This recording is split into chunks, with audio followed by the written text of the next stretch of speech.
बहनों और भाइयों, जैसे प्राचीन काल में हमारे यहां शक्ति को तोलने का माध्यम हॉर्स पावर था, ऐसे ही आध्यात्मिक शक्ति को तोलने का, जानने का जो माध्यम है वह माध्यम है हमारी सरपेंट पावर। हर मनुष्य के अंदर एक शक्ति है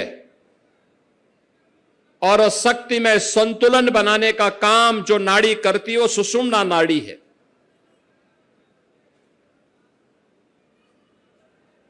वह शक्ति की आधारशिला आध्यात्मिक जगत में हमारे ऋषि मुनियों ने जिस ताकत को देखा है, वह ताकत हमारे लौकिक जगत में नाग पंचमी के रूप में नाग देवता की उपासना के माध्यम से हम सब देखते हैं। और आज न केवल नाग पंचमी है, बल्कि अयोध्या धाम में सावन का झूला मेला है। पूर्वी उत्तर प्रदेश में कजड़ी मेला के आयोजन भी जगह जगह आज की तिथि पर होते हैं। और पुराने समय से हमारे पहलवान दंगल के आयोजन के साथ जुड़ते रहे हैं। आज से कुश्ती की प्रतियोगिताएं प्रारंभ हो जाती हैं। पूर्वी उत्तर प्रदेश के सभी पहलवान दशकों से यहां आकर के, मंदिर में आकर के दंगल प्रतियोगिता में भाग लेते रहे हैं। हर वर्ष ये कार्यक्रम होते रहे हैं। और अब यह मैं कल से देख रहा था, पहली बार 350 से अधिक पहलवानों ने इस पूरे कार्यक्रम में भाग लिया।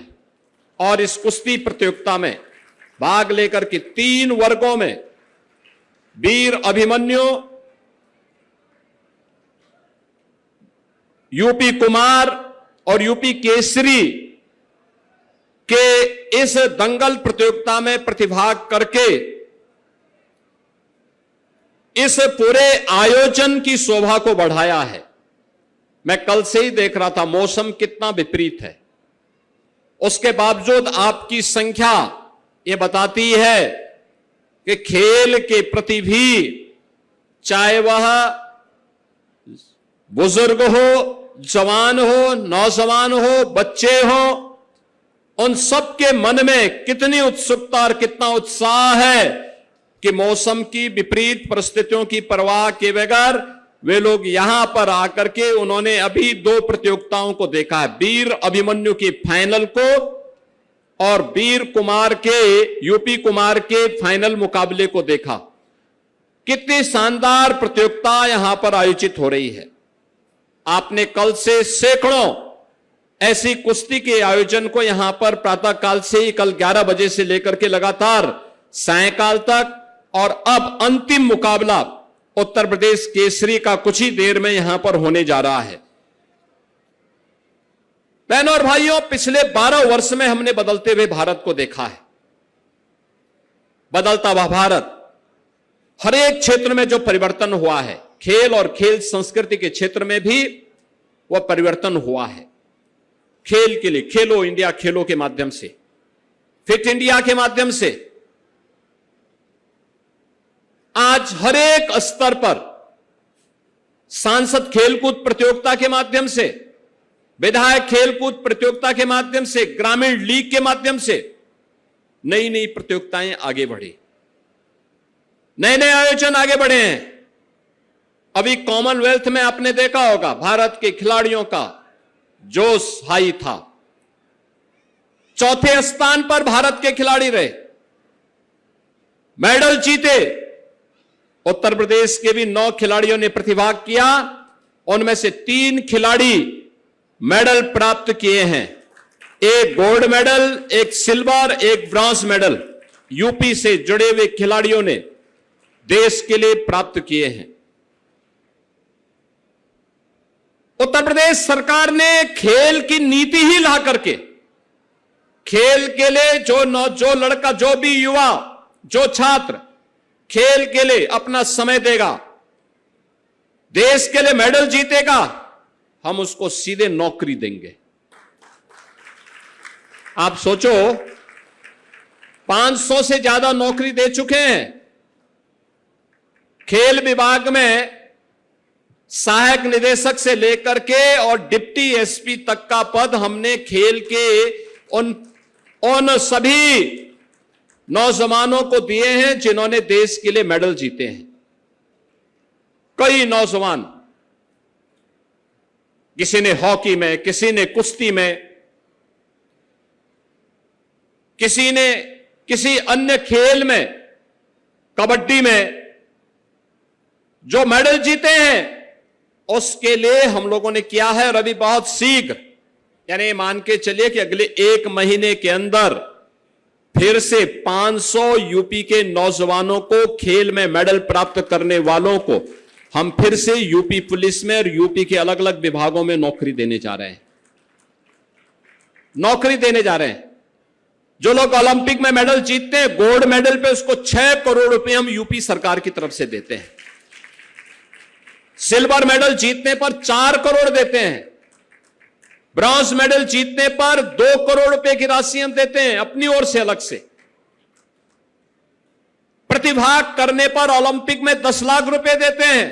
कॉमनवेल्थ और एशियाड में 5-5 लाख रुपए की सहायता देते हैं और नेशनल गेम्स के लिए भी उन्हें फैसिलिटेट करते हैं। लेकिन ये खेल और खेल की संस्कृति कहां से आगे बढ़ेगी? सरकार के साथ साथ समाज को जुड़ना होगा, स्वयंसेवी संगठनों को जुड़ना होगा।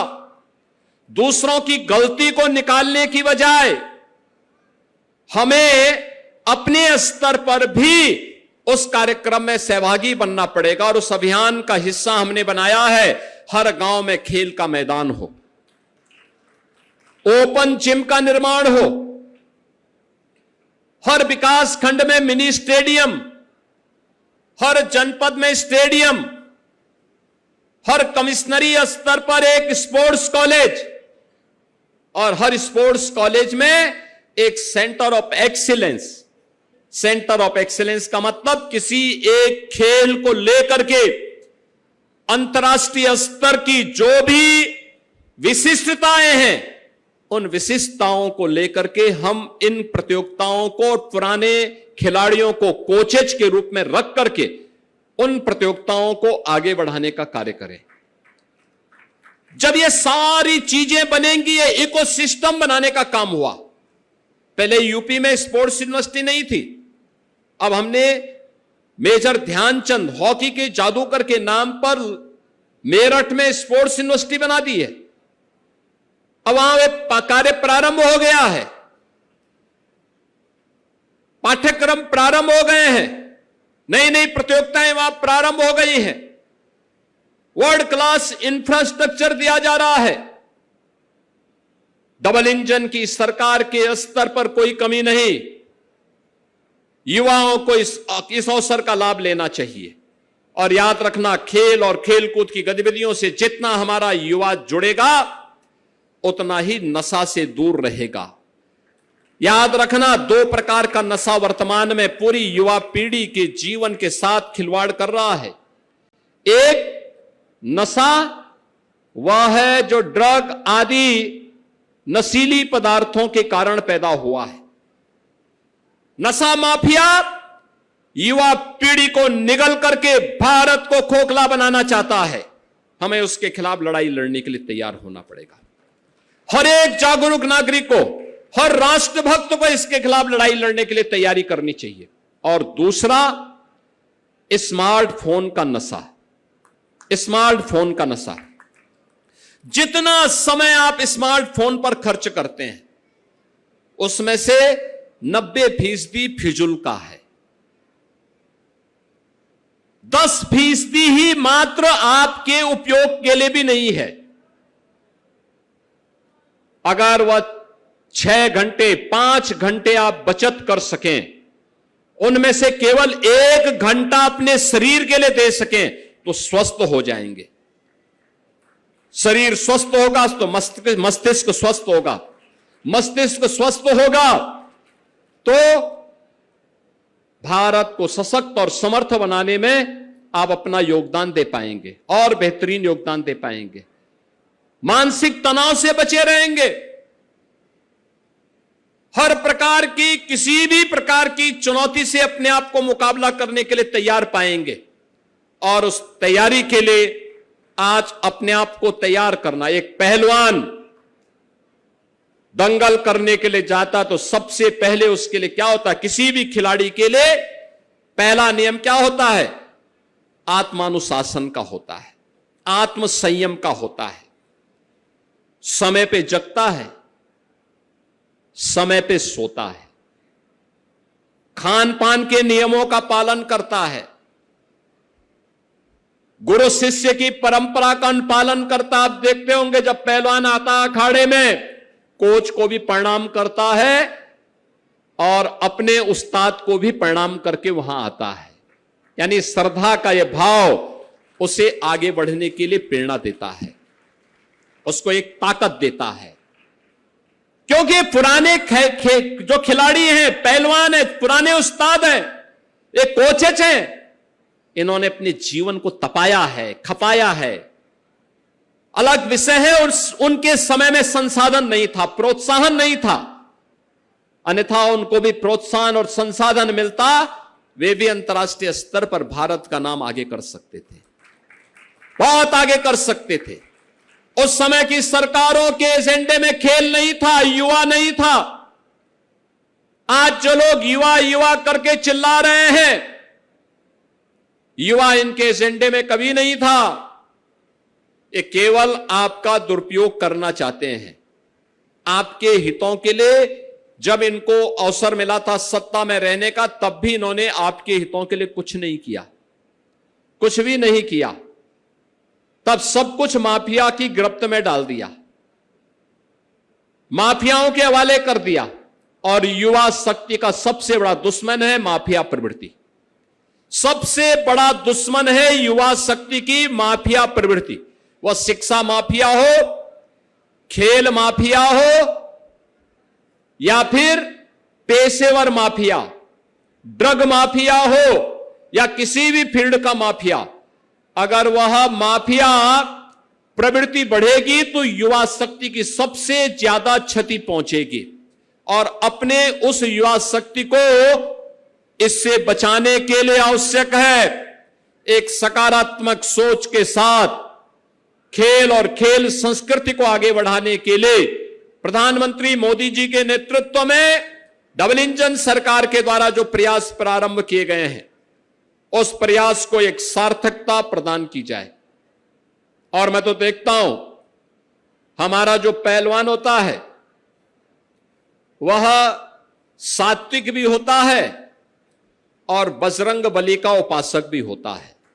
बल बुद्धि विद्या देहु मोहि हरेहु कलेश विकार, यानी सभी प्रकार के कलेश को दूर करने वाले, बल बुद्धि और वैभव देने वाले बजरंग बली की उपासना करता है। बजरंग बली के उपासक हमारे पहलवानगण आज पूर्वी उत्तर प्रदेश के अलग अलग जगह से, अभी मैं देख रहा था कितना शानदार कुश्ती गाजीपुर और गोरखपुर के इन दोनों पहलवानों ने यहां पे वीर अभिमन्यु के लिए यहां पर किया था। कितनी शानदार कुश्ती की थी, दोनों वास्तव में बहुत अच्छी फिट जोड़ी थी और शानदार थी। मैं खेल मंत्री से और केंद्रीय मंत्री कमलेश पासवान जी से भी कह रहा था कि देखो बहुत अच्छी जोड़ी और बहुत अच्छे ढंग से काम कर रहे हैं दोनों पहलवान, और मेहनत करेंगे, अंतर्राष्ट्रीय स्तर पर नाम कमाएंगे, देश का नाम कमाएंगे। गाजीपुर में खेल की संस्कृति को वहां पे बहुत अच्छे ढंग से लोगों ने वहां विकसित की है। आप सोचो ओलंपिक में मेडल देश के लिए प्राप्त करने वाले 2 खिलाड़ी ललित उपाध्याय और राजकुमार पाल, ये गाजीपुर के ही एक निजी स्टेडियम से पनपे हैं, आगे बढ़े हैं। ये खेल इकोसिस्टम जब विकसित होगा, उसको विकसित करने के लिए सरकार ने ही उसको आज तय किया, निजी एकेडमी कोई चलाएगा तो निजी एकेडमी के लिए हम सरकार से भी उसको सहायता प्रदान करेंगे, सरकार भी उसका सहयोग करेगी, क्योंकि वो युवाओं को तराशने का काम कर रहा है।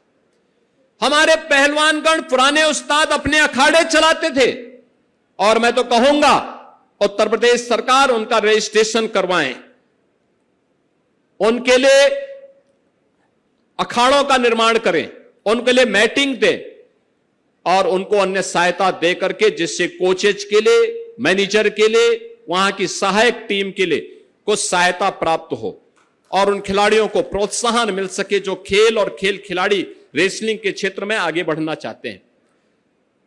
स्पोर्ट्स के जिस भी क्षेत्र में निजी क्षेत्र सहयोग करेगा, राज्य सरकार की खेल नीति उसमें सहयोग करने की है, हम उसको पूरा सहयोग करेंगे।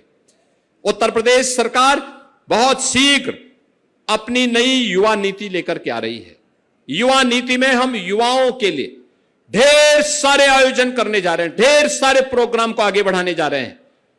कोई प्रतियोगी परीक्षाओं की तैयारी करेगा तो अभ्युदय कोचिंग को हर कॉलेज और विश्वविद्यालय तक हम पहुंचाने जा रहे हैं, फिजिकली भी और वर्चुअल भी।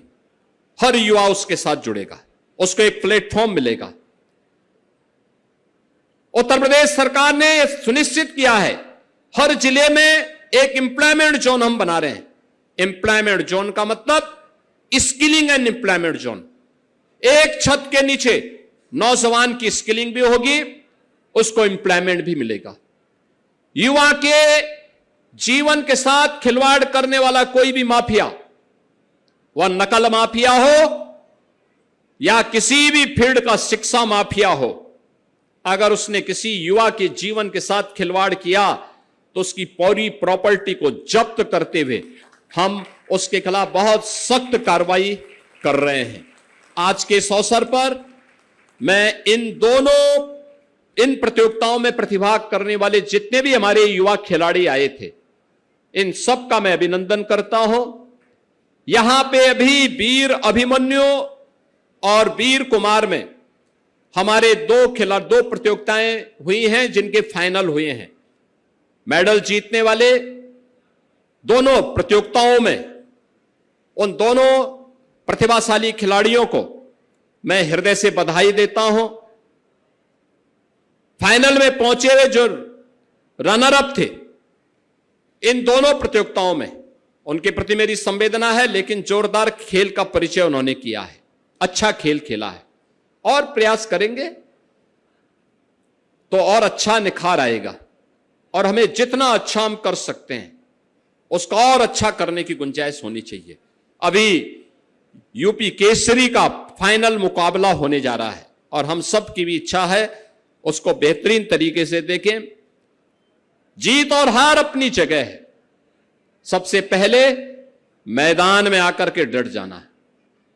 जैसे दुबे जी कह रहे थे कि मैं तो आ गया लेकिन और भाग गए, और मुझे लगता है कि उन्होंने ताल ठोक दी। वो कह रहे थे कि हम भी आएंगे, भाई सांसद खेलकूद प्रतियोगिता तो सांसद स्वयं अजमाए पहले, लेकिन अब उनके साथ कोई सांसद हाथ मिलाने वाला नहीं था तो उन्होंने कहा चलो अब यूपी केसरी पे ही ध्यान देते हैं। तो यूपी केसरी की ओर हम सबका ध्यान है। आप सबको मैं इस अवसर पर बधाई देता हूं और यूपी केसरी के अपने दोनों जो खिलाड़ी हैं जो इस फाइनल मुकाबले में यहां उतरने जा रहे हैं, कई प्रतियोगिताओं को जीतने के बाद ये लोग यहां फाइनल में पहुंचे हैं और फाइनल में पहुंचने के बाद अब इस रोमांचक मुकाबले को देखने के लिए हम सब यहां तैयार हैं। मैं आज के इस अवसर पर एक बार फिर से इन दोनों खिलाड़ियों को भी हृदय से बधाई देता हूं, इनका अभिनंदन करता हूं और विश्वास करता हूं कि खेल को और निखार देकर के इस अंतर्राष्ट्रीय प्रतियोगिताओं के लिए अपने आप को तैयार करेंगे और भारत के लिए मेडल लेके आएंगे, क्योंकि 2030 का कॉमनवेल्थ भारत में होने जा रहा है और भारत की इस प्रतियोगिता में कोई खिलाड़ी चूकना नहीं चाहिए। इसकी तैयारी अभी से यूपी के अंदर प्रारंभ हो जानी चाहिए।